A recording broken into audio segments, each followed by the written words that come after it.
So if you can understand your personalities, you will recognize why it seems that others don't understand you.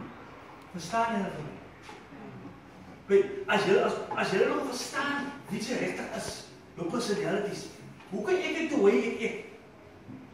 Hoe kan jy mense vir my, waarvoor is jy so die mekaar? Waarvoor is jy so?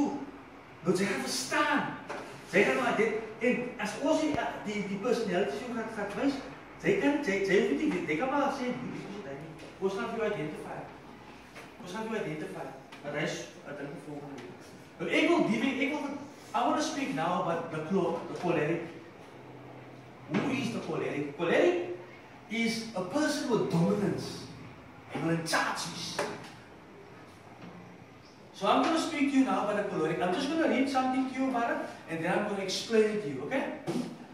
Great qualities, and even consider him as herself